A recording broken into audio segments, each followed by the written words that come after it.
Assalamualaikum warahmatullahi wabarakatuh. Perkenalkan, nama saya Nahdah, SHIMH. Saya dosen di Fakultas Hukum Universitas Islam Kalimantan, Muhammad Arsad Al-Banjari, Banjarmasin, Kalimantan Selatan. Jenjang pendidikan saya, pada strata 1, saya kuliah di Fakultas Syariah IAIN Antasari, Banjarmasin, pada tahun 2004 sampai tahun 2008.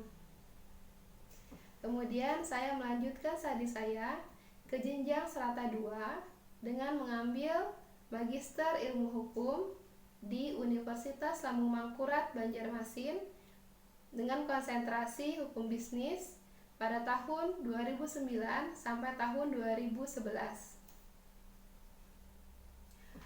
Tugas dosen adalah melaksanakan Tridharma perguruan tinggi, dan salah satu dari Tridharma itu adalah melaksanakan pengajaran. Dalam hal pengajaran, saya mengampu mata kuliah Hukum Perbankan dan Hukum Dagang, yang mana dua mata kuliah ini adalah mata kuliah kepakaran dan juga berdasarkan latar belakang pendidikan saya sebelumnya. Mata kuliah Hukum Perbankan disajikan kepada mahasiswa di semester genap. Mata kuliah Hukum Dagang disajikan kepada mahasiswa di semester ganjil.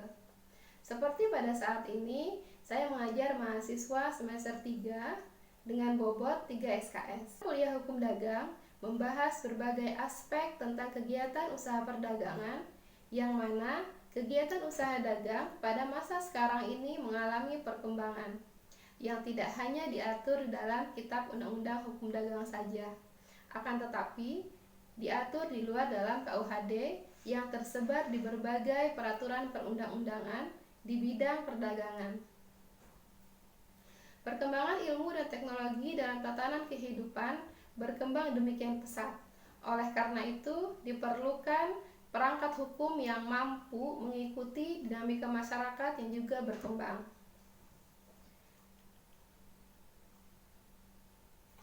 Banyak hal yang mempengaruhi perkembangan bisnis, dan salah satu juga yang mempengaruhinya adalah ketika kita mencermati perkembangan hukum bisnis, yaitu maraknya atau besarnya arus globalisasi hubungan antara satu negara dengan negara lainnya, yang mana dampaknya membuat negara semakin terbuka. Pembaharuan hukum sudah dilakukan oleh pemerintah Indonesia. Hal ini bisa dilihat dari serangkaian peraturan perundang-undangan yang menyangkut dunia bisnis. Hal ini semakin nampak bahwa keberadaan hukum dagang menjadi salah satu mata kuliah dasar keahlian hukum untuk bisa semakin mendalami objek studi lebih lanjut. Adapun penyampaian perkuliahan, saya menggunakan dengan sistem DIA, yaitu Delivery, Interaction, and Assessment. Metode pembelajaran delivery adalah bagaimana cara saya menyampaikan bahasan perkuliahan kepada mahasiswa berupa ceramah, diskusi atau pemecahan kasus tertentu, atau saya juga memberikan artikel jurnal yang dibahas secara bersama-sama. Yang kedua, yaitu interaction. Interaksi saya dengan mahasiswa, khususnya pada masa pandemi seperti ini, maka kami menggunakan Google Classroom, kemudian Google Meet, atau terkadang juga menggunakan Zoom. Google Meet atau Zoom biasanya saya gunakan untuk memberikan ceramah atau memberikan materi perkuliahan sesuai dengan silabus perkuliahan, dan ini disesuaikan dengan jadwal perkuliahan yang diberikan oleh prodi, kemudian disepakati antara mahasiswa dengan dosen. Kemudian penggunaan Google Classroom saya gunakan untuk memberikan bahan ajar kepada mahasiswa ataupun berupa artikel jurnal. Kemudian kita berinteraksi melalui Google Classroom. Mahasiswa saya persilahkan untuk membahas, dan ini berlangsung di luar jam perkuliahan. Yang ketiga yaitu adalah asesmen atau penilaian. Dalam hal penilaian, sebelumnya kami sudah melakukan kontrak perkuliahan dengan mahasiswa di awal perkuliahan, kemudian disepakati pula bagaimana bentuk penilaian yang akan saya berikan. Pertama yaitu kuis ini 5%, kemudian sikap atau attitude mahasiswa pada saat perkuliahan itu 5%, seminar 5%. Seminar ini dihasilkan dari tugas kelompok mereka yang kemudian diseminarkan. Kemudian ada juga tugas ini adalah tugas perorangan mahasiswa, nilainya sebesar 20%. Kemudian UTS 25% dan UAS 40%.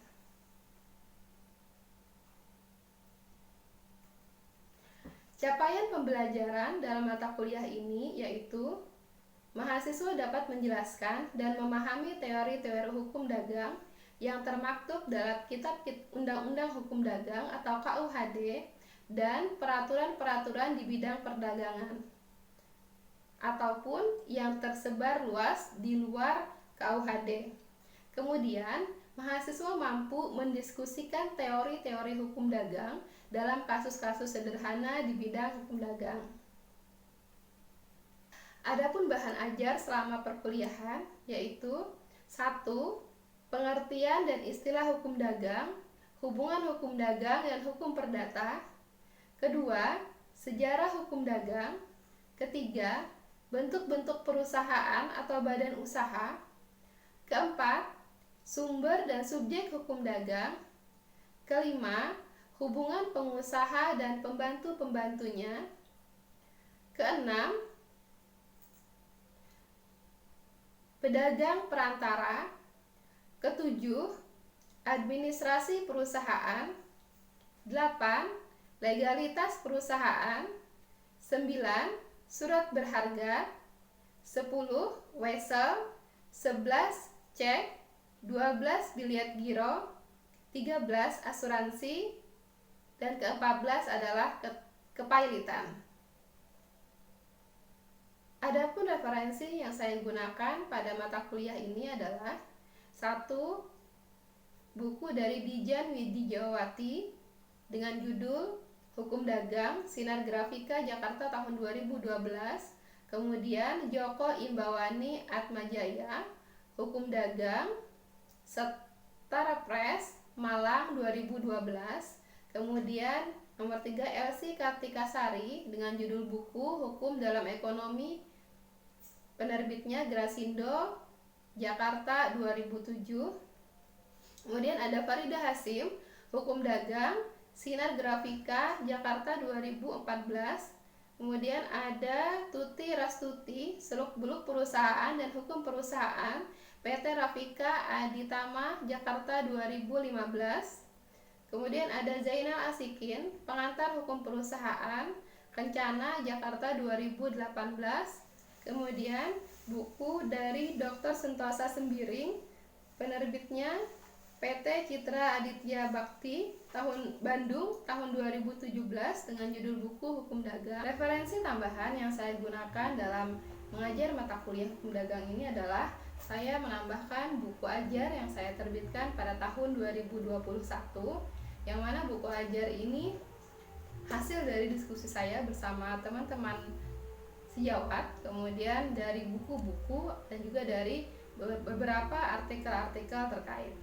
Berikut adalah cuplikan saya ketika mengajar mahasiswa di semester 3 dengan bobot 3 SKS. Oke, Assalamualaikum warahmatullahi wabarakatuh. Waalaikumsalam warahmatullahi wabarakatuh. Gimana kabarnya semuanya? Sehat? Alhamdulillah baik, Ibu. Alhamdulillah baik. Sehat ya? Tinggi, Bu. Masih semangat? Semangat, Bu. Oke, hari ini kita melaksanakan perkuliahan dengan mata kuliah hukum dagang. Materi yang akan kita bahas hari ini yaitu tentang pedagang perantara. Sebelum kita lanjut ke materi, apa yang terbersih dari kalian ketika mendengar kata pedagang perantara. Pedagang aja dulu deh. Pedagang apa yang terbersit dalam pikiran kalian? Penjual, Ibu. Betul, Orang yang menjual penjual. sesuatu kepada orang lain, Bu. Orang menjual sesuatu kepada orang lain dengan tujuannya apa? Untuk Untuk mendapatkan mendapatkan laba, ya. uang. Untung, iya, uang. Untuk Ya, jadi yang kita bahas hari ini adalah pedagang perantara. Ya. Pedagang perantara. Apa itu pedagang perantara? Ada yang bisa? Kira-kira apa ya kalau pedagang perantara? kayak makelar lagi. Kayak maklar itu adalah salah satu contoh dari pedagang perantara. Mari kita ikuti bahasannya pada perkuliahan hari ini. Ya, Ibu akan share screen bahan hari ini.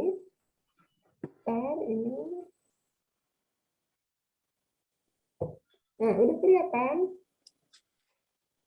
Kelihatan, Ibu. Kelihatan, oke. Kita mulai bahasan yang akan kita bahas, yaitu pertama tentang pedagang perantara. Pedagang perantara ini adalah yang diatur dalam KUHD, ada juga yang tersebar dalam peraturan-peraturan lainnya di luar dari KUHD. Kemudian yang kita bahas juga tentang prinsip dasar pedagang perantara, kemudian sumber hukum kegiatan pedagang perantara, dan macam-macam pedagang perantara. Nah, ini macam-macam pedagang perantara ini salah satunya tadi adalah maklar kayak riba. Oke, kita bahas. Masuk di mana tuh nanti maklarnya? Oke, ketika kita bahas tentang pedagang perantara, bentar.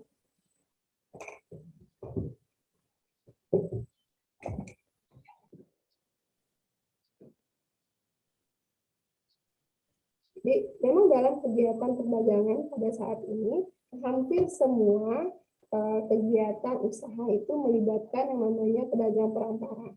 Tujuannya apa? Tujuannya adalah untuk mengetahui atau untuk mengembangkan usaha mereka agar pedagang perantara ini mereka punya andil tersendiri dalam meningkatkan usaha seorang. Macam-macam ya fungsinya, macam-macam fungsinya dari pedagang perantara. Ini artinya kita anggap bahwa yang namanya pedagang perantara itu mempunyai fungsi yang sangat signifikan di dalam mengembangkan sebuah usaha. Nah, apapun usahanya, itu tanpa adanya pedagang perantara, kita akui bahwa mungkin ada usaha-usaha yang tidak akan seberkembangnya dengan adanya pedagang perantara. Bentar.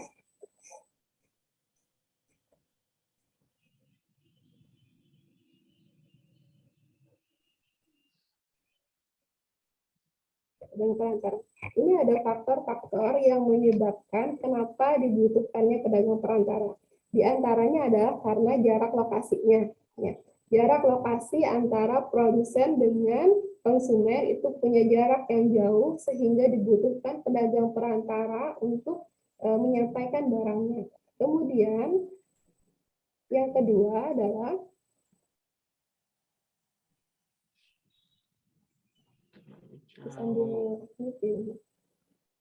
produsen tidak tahu atau tidak mengenal pembelinya. Produsen tidak tahu atau tidak mengenal pembelinya. Nah, ini dihubungkan oleh pedagang perantara. Bisa juga pembeli tidak mengetahui atau tidak mengenal produsennya. Mereka sama-sama tidak tahu, jadi dihubungkan oleh pedagang perantara.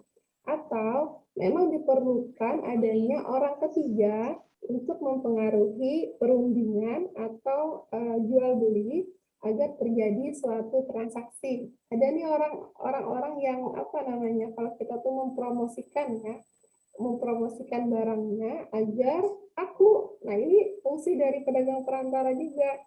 Kemudian yang kelima, yang terakhir yaitu perlu pihak yang menjadi penengah jika terjadi permasalahan antara produsen dan konsumen. Jadi yang namanya pedagang perantara ini bukan hanya menghubungkan antara pedagang antara agen dengan antara produsen dengan pembeli, bukan hanya menghubungkan bahwa jadi nih jualnya, tapi juga mereka jika seandainya terjadi terjadi permasalahan ada sengketa, maka pedagang perantara pula lah yang menjadi penengah di antara mereka. Bisa dipahami di sini? Bisa dipahami kan? Alhamdulillah Bisa Ibu. Perantara. Oke. Kemudian kita bahas tentang keberadaan pedagang perantara. Peraturan pedagang perantara ini adalah dalam KUHD bab keempat dan bab kelima buku ke-1, yaitu tentang bursa dagang, maklar tadi ya, kemudian komisioner, itu termasuk dalam KUHD. Ada aturan-aturan yang berada di luar KUHD, itu undang-undang perbankan, ini nanti terkait dengan kasir. Undang-Undang Perdagangan Komoditi Berjangka nomor 32 tahun 1997, Undang-Undang Pasar Modal nomor 8 tahun 95 yang mengatur tentang lembaga bursa dagang yang dikenal dengan bursa efek ya. Bursa perdagang komoditi, bank itu memerlukan yang namanya pedagang perantara. Mungkin kan orang ujung-ujung langsung beli bursa efek atau beli saham, itu nggak mungkin kan. Pasti ada orang yang menjual, pasti ada orang yang mempromosikan agar terjadi transaksi jual beli. Prinsipnya dalam hal ini adalah kegiatan ini harus didasarkan atas suatu kontrak. Ya. Kegiatan ini harus didasarkan oleh suatu kontrak. Jadi ada hitam di atas putihnya. Kontrak antara pihak yang menyuruh dan disuruh. Ya, kontrak antara pihak yang menyuruh dan disuruh. Kemudian dalam hukum perdata itu tunduk atas pemberian kuasa. Ini ada dalam KUH Perdata 1792. Unsurnya pemberian kuasa ini harus adanya persetujuan. Oleh siapa persetujuan? Oleh kedua belah pihak yang menyuruh dan disuruh. Yang disuruh setuju, yang menyuruh setuju. Jadi penyuruhan untuk menyelenggarakan suatu urusan. Jadi jelas nih apa yang disuruh dan jelas apa yang ingin dibagikan atau jelas apa yang ingin disampaikan. Jadi pihak yang disuruh itu melakukan pekerjaan atas nama yang menyuruh. Jadi si pedagang perantara ini dia tidak melaksanakan kegiatan tersebut atas nama dia, tapi dia melaksanakan kegiatan atas nama si penyuruh. Bisa dipahami di sini? Apa bisa Bu? Bisa Ibu. Kita lanjut ya. Intinya adalah bahwa ketika seorang pedagang perantara melaksanakan transaksinya, mereka harus ada kontrak, yang mana di kontrak itu harus ada persetujuan dari kedua belah pihak, dan ada pihak yang menyuruh suatu pekerjaan, kemudian pihak yang disuruh mengerjakan pekerjaan tersebut, dia mengerjakan atas nama si penyuruh. Jadi bukan atas nama dia sendiri. Kemudian perkembangannya pada masa sekarang ini memang banyak terjadi variasi-variasi dari lembaga pemberian kuasa.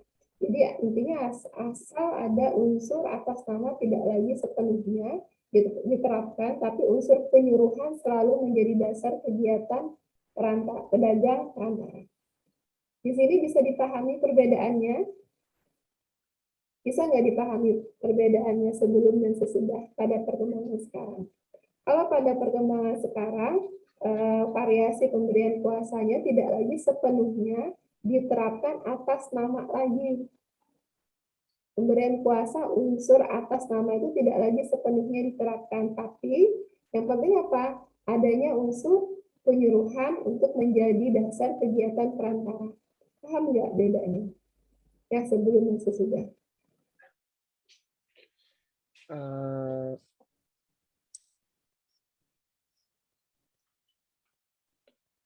Kurang paham Ibu. Jadi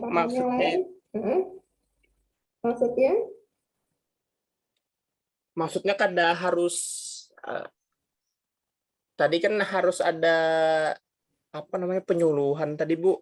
Kalau sekarang kada harus ada lagi penyuluhan itu Kak Bu, maksudnya Bu. Kada wajib lagi. Masuk juga di sini adalah pimpinan perusahaan. Maka pimpinan perusahaan masuk dalam perantara.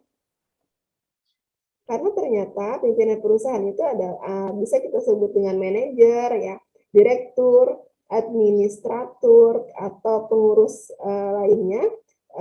Istilah ini kalau kita merujuk dari Kamus Hukum Fogma Andrea, ini dia mengatakan bahwasanya pegawai kantor perusahaan yang diberi kuasa dalam arti luas untuk menjalankan perusahaan. Jadi pemimpin itu sebenarnya adalah pegawai kantor perusahaan yang diberi kuasa untuk memperluas perusahaan. Ya, makanya di sini disebut dengan pimpinan ini pemimpin perusahaan itu masuk dalam pedagang perantara dengan golongan adanya hubungan kerja. Dia nggak mungkin kan mengerjakan menambah kantor cabang, memimpin sebuah perusahaan tanpa adanya hubungan kerja. Ini berbeda dengan pedagang perantara yang berdiri sendiri. Yang berdiri sendiri itu contohnya adalah agen perdagangan, ya.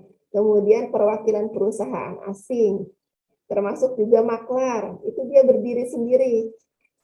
Kemudian komisioner, kemudian perantara pedagang efek, kemudian pialang berjangka, pedagang perantara properti. Nah, kalian mau jualin punya orang properti perumahan, kemudian ketika kalian menjualkan punya orang lain, itu kalian berdiri sendiri, terserah deh jamnya kapan saja boleh, gitu kan. Ini beda dengan yang ada dengan hubungan kerja. Kalau dengan hubungan kerja, misalnya pimpinan perusahaan, dia harus kerja dengan waktu tertentu kan.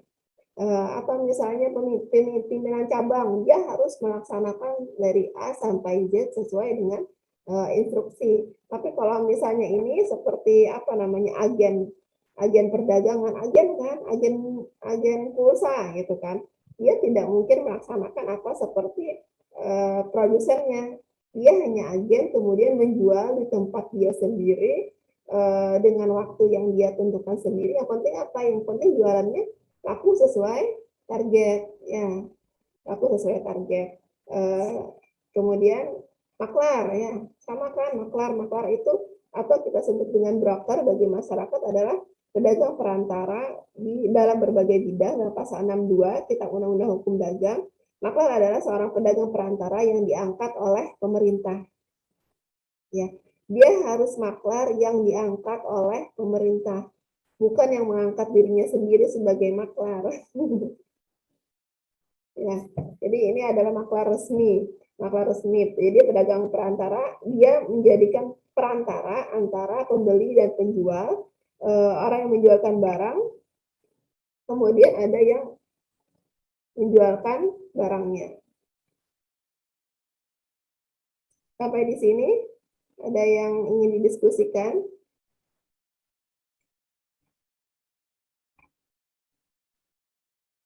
Atau sudah bisa dipahami materi yang Ibu berikan?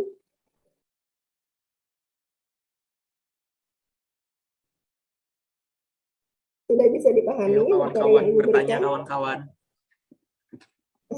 Ibu mau nanya. Oke, silakan.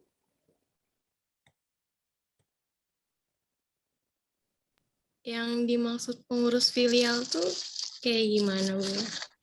Oke, pengurus filial itu bisa kita sebut dengan kantor cabang, ya, kantor cabang. Jadi kalau kita rujuk dari Kamus Hukum Fogma Andrea, itu jelaskan bahwa filial itu anak perusahaan atau bagian dari suatu perusahaan yang mana dia bertugas untuk mengurus kepentingan kantor pusat. Jadi pengurus atau pemegang filial ini atau kepala cabang ini karena adanya pengangkatan. Ini harus kita pegang penting, ya, bahwasanya adanya pengurus filial ini karena ada pengangkatan. Dia diangkat.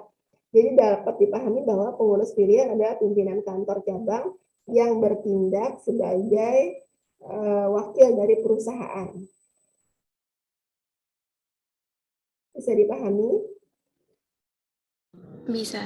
Makasih, Bu. Yang lain gimana? Ada yang ingin didiskusikan?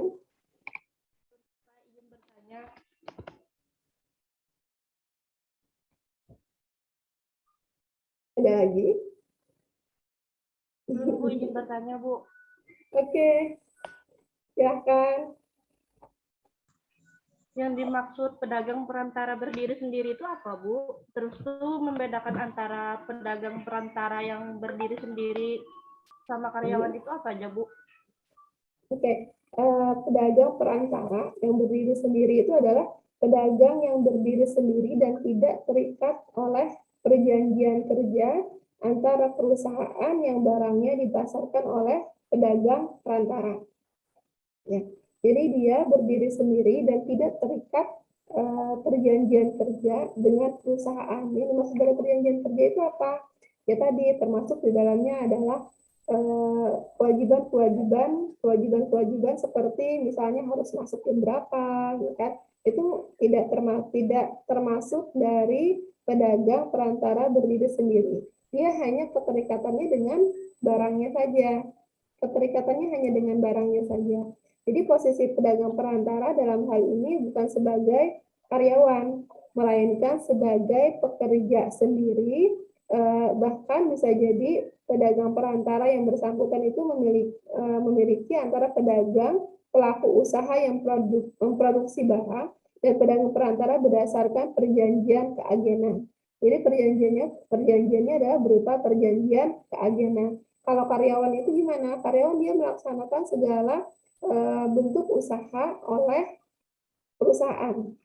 Ya, karyawan itu dia bekerja dengan perusahaan. Jadi waktu dia terikat dengan perusahaan baik secara administrasi, baik secara hak dan kewajibannya itu terikat dengan perusahaan. Beda kalau agen dia punya hak tersendiri dengan waktu kerjanya, tapi dia punya terikat dengan perjanjian keagenan. Perjanjian keagenan bagaimana contohnya? Perjanjian keagenan itu contohnya adalah misalnya dengan wilayah tertentu, dia boleh jual barang di wilayah tertentu. Kemudian bisa menjadi agen kalau seandainya dia mampu menjual berapa pieces barang, itu baru bisa disebut dengan agen. Misalnya per berapa dalam 1 tahun dia harus menjual berapa barang, itu disebut dengan agen. Tapi selebihnya dari itu dia tidak terikat dengan perusahaan. Bisa dipahami sih Pak ya? Perbedaan antara pedagang yang berdiri sendiri, pedagang perantara yang berdiri sendiri dengan karyawan ya. Kalau karyawan terikat ya, kalau agen itu dia tidak terikat, tapi dia tidak terikat seperti karyawan, tapi dia terikat dengan perjanjian keagenan. Gimana? Semuanya sudah bisa dipahami materi kita hari ini? Atau ada di yang pasar bertanya? tuh Ya? Iya. Pedagang yang di pasar masuk pedagang yang berdiri sendiri lah, Bu. Iya. Kalau pedagang pasar itu dia disebut pedagang ecer ya. Beda. Tapi di pasar juga ada pedagang agen ya. Ya kan? Kalau yang dimaksud dari pedagang perantara berdiri sendiri di sini adalah agen perdagangan. Jadi dia sebagai agen dia punya kontrak agen, dia punya kontrak agen. Tapi kalau itu pun ada di mana-mana, di pasar pun ada kan, di pasar pun ada pedagang perantara yaitu agen perdagangan. Jadi beda antara agen, kalau agen dia mungkin harus dengan wilayah tertentu dan harus dengan jumlah tertentu. Beda kalau seandainya dengan pengecer. Kalau pengecer dia tidak dengan jumlah dan wilayah tertentu. Tapi ada kan ya juga sama, kalau tidak salah ingat ibu pernah belajar ya, ada hadisnya kan ya, kalau kita jualan itu kalau bukan di pasar gitu kan harus punya jarak dengan pedagang tertentu. Kalau orang jualan ini jangan berdekatan dengan jualan yang sama. Itu artinya ada etika berdagang yang juga kita harus ikuti. Sampai di sini ada yang ingin didiskusikan lagi? Terima kasih sudah menyaksikan video ini. Akhirul kalam, wassalamualaikum warahmatullahi wabarakatuh.